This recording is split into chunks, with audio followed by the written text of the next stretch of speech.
So basically बच्चों last class में मैंने आपको व्हाट इज डेमोक्रेसी के कॉन्सेप्ट को अच्छे से समझा दिया था और आज की इस क्लास में हम व्हाई डेमोक्रेसी के बारे में कवर करने वाले हैं जो कि हमारे इस लेसन का लास्ट पार्ट होने वाला है। अब बेसिकली यहां पर बात आती है व्हाई डेमोक्रेसी। ऑब्वियसली फिर यहां पे टू टाइप्स के टर्म्स यूज होंगे, एक होगा जो फेवर में बात करेगा और एक होगा जो कि उसके अगेंस्ट बात करेगा। और इसके अलावा प्रैक्टिस के लिए कुछ क्वेश्चंस मैंने आपके लिए रखे ताकि आपको इस लेसन की जो अंडरस्टैंडिंग है वो काफी अच्छे तरीके से हो सके। तो चलिए फिर शुरू करते हैं आज की क्लास को बिना किसी देरी के साथ।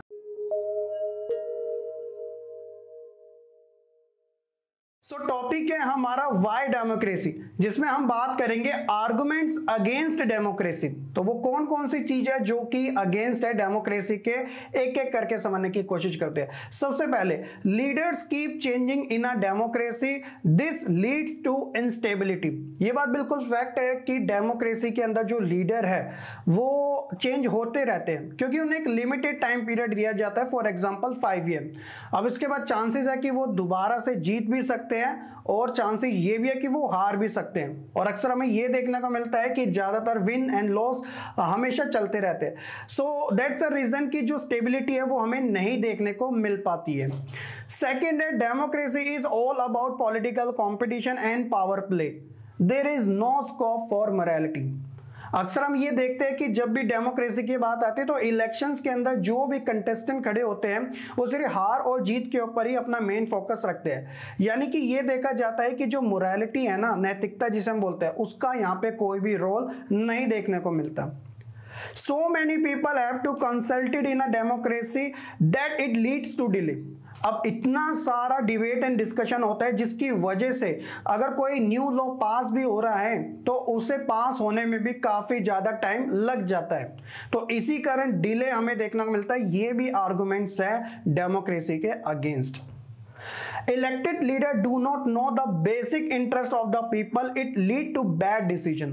जो भी कंटेस्टेंट जीत जाते हैं आम जनों के थ्रू ही, तो उन्हें खास तौर पे ये भी देखने को मिलता है कि जो आम जनता है उनके इंटरेस्ट के बारे में पता ही नहीं होता। सो दैट्स अ रीजन कि वो कभी कभार बैड डिसीजन ले लेते हैं जो कि आम जनता को पसंद नहीं आते। तो ये आर्गुमेंट भी इसके अगेंस्ट हो जाते हैं डेमोक्रेसी के।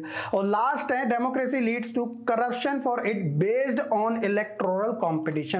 अक्सर चुनाव के अंदर हमें यह देखने को मिलता है कि जो लीडर पावरफुल होते हैं वो कहीं ना कहीं कुछ ऐसी एक्टिविटी करते हैं जिसकी वजह से इलेक्शन जीतना उनके लिए और ज्यादा आसान हो जाता है। कहीं ना कहीं करप्शन भी हमें इलेक्शंस के अंदर देखना मिलता है जो कि खास तौर पे डेमोक्रेटिक कंट्री में ये चीजें काफी आम भी हो जाती है कभी कभार। तो ये चीजें भी आप कह सकते हो कि आर्गुमेंट में काउंट कर ली जाती है जो कि डेमोक्रेसी के अगेंस्ट होती है।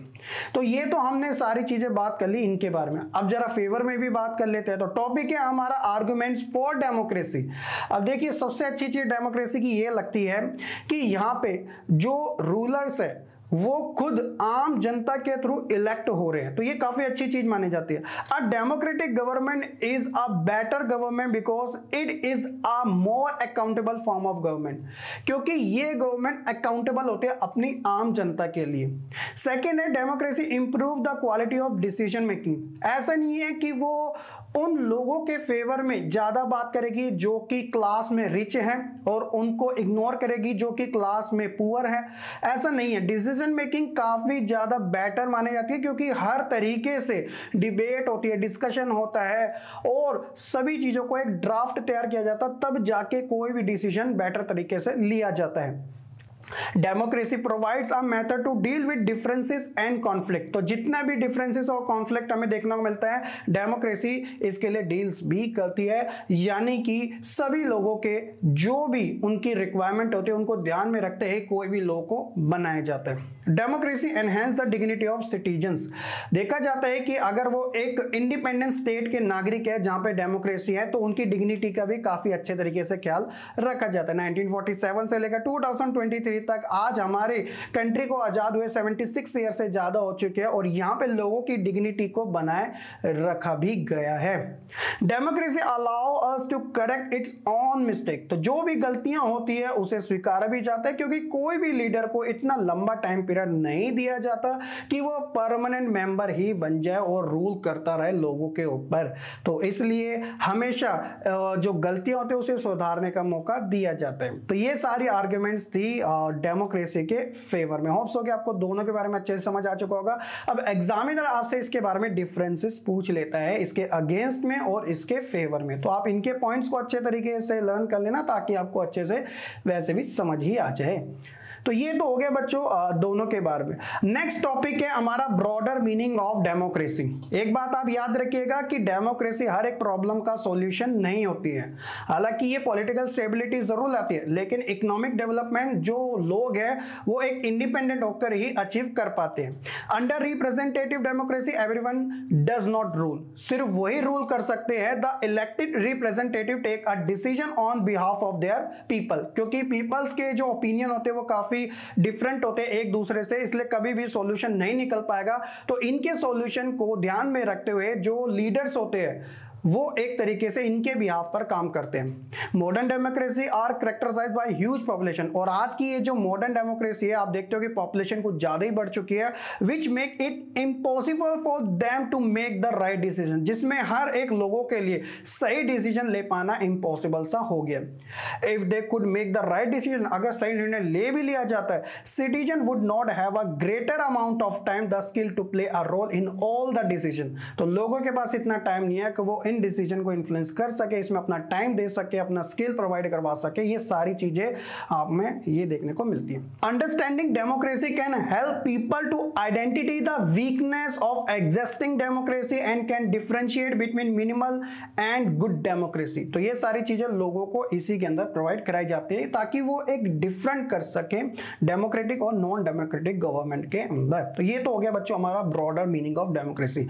अब लेसन ही पूरा डेमोक्रेसी के ऊपर बेस्ड था, और इंडिया जैसी कंट्री स्टार्टिंग से ही एक डेमोक्रेटिक कंट्री कहलाएगी है। तो इंडिया में वो क्या खास बात है जो उसे एक डेमोक्रेटिक बनाती है, तो कुछ पॉइंट्स के बारे में हम कवर करते हैं। India is seen as the largest democracy around the world, तो स्टार्टिंग से इंडिया एक लार्जेस्ट डेमोक्रेटिक वाला कंट्री मानी गई है।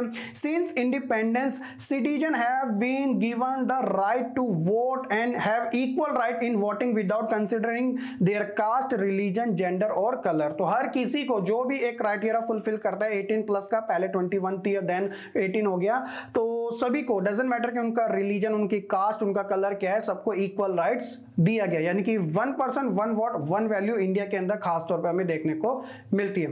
Democratic principle by which the Indian government functions are sworn हो गया, socialist, secular, democratic and republic, जो कि हमारे प्रीएम्बल में भी दी गई है।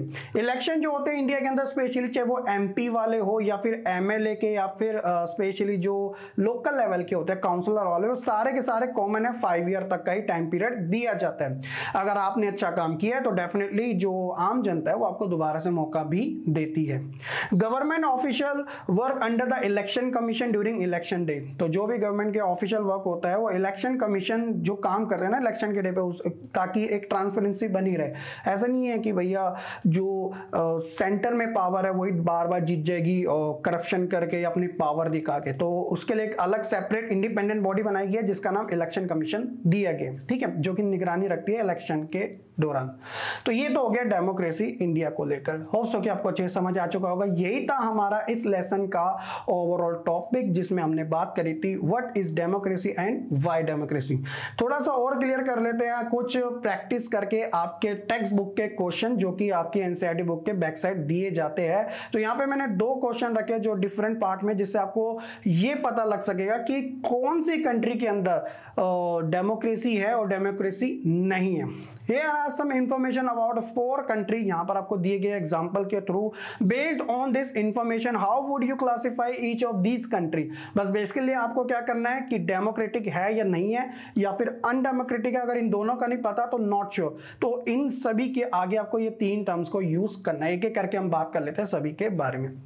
सबसे पहले कंट्री ए दे रखी है, people who do not accept the country's official religion do not have a right to vote. तो क्या ये एक डेमोक्रेटिक कंट्री है या फिर नहीं है? तो ये ऑब्वियसली डेमोक्रेटिक कंट्री नहीं है, ये अनडेमोक्रेटिक कंट्री है, क्योंकि अगर लोग कंट्री के ऑफिशियल रिलीजन को फॉलो नहीं करते फिर भी उनके पास राइट होना चाहिए वोट डालने का। The same party has been winning election for the last 20 years. तो आपको इसमें बताना क्या ये डेमोक्रेटिक है या अनडेमोक्रेटिक है या नॉट श्योर। तो यहां पर आंसर आएगा नॉट श्योर। एक्सप्लेन कर देता हूं इंडिया के एग्जांपल से। 1952 में फर्स्ट टाइम इंडिया में इलेक्शन हुआ, 1977 तक सिंगल पार्टी बार बार जीत रही थी जो थी कांग्रेस, ठीक है।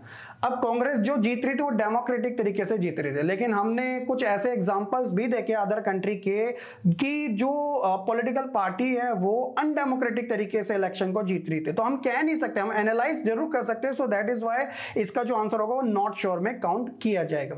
इसके अलावा आपको बताया गया तीसरा, ruling party has lost the last 3 election.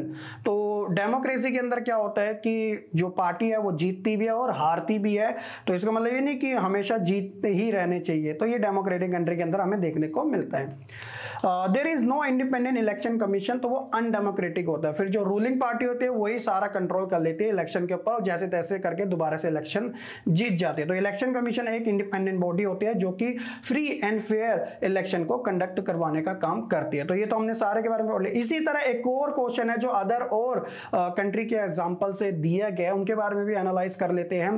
तो कंट्री पी के बारे में बताया गया है कि the parliament cannot pass a law about the army without the consent of the chief of army.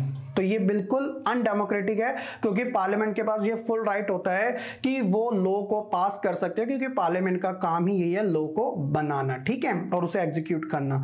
तो यहाँ पे अगर परमिशन ली जा रही है आर्मी से, तो कहीं ना कहीं जो वहां पे मेन पावर है वो आर्मी के पास है। तो ये अनडेमोक्रेटिक होगी, जैसा कि हमें पाकिस्तान में ज्यादा देखने को मिलता है। क्यू वाले में क्या बात की गई है, the parliament can not pass a law reducing the power of judiciary. तो ये डेमोक्रेटिक है, यानी कि जो पार्लियामेंट है वो जुडिशरी की पावर को रिड्यूस नहीं कर सकती, क्योंकि जुडिशरी अपने आप में एक इंडिपेंडेंट इंस्टीट्यूशन माने जाते हैं। फॉर एग्जांपल इंडिया के अंदर सुप्रीम कोर्ट। इसके अलावा कंट्री आर बताया गया है, the country's leader can not sign any treaty with another country without taking permission from its neighbouring country. तो ये अनडेमोक्रेटिक होता है। ये किसके ऊपर प्रेशराइज है, हमें अपनी नेबर कंट्री से ऐसा क्या डर है कि हम किसी दूसरे कंट्री के साथ कोई ट्रीटी साइन नहीं कर सकते? तो ये तो अनडेमोक्रेटिक हो गया। डेमोक्रेटिक कंट्री के अंदर ये सारी चीजें पॉसिबल होती है। अब ऐसा थोड़ी है कि इंडिया जो है वो साइन नहीं करेगा अगर वो जब तक अपनी नेबर कंट्री से परमिशन ना ले। तो फिर इंडिया भी डेमोक्रेटिक कहां रह गया, वो भी अनडेमोक्रेटिक हो गया।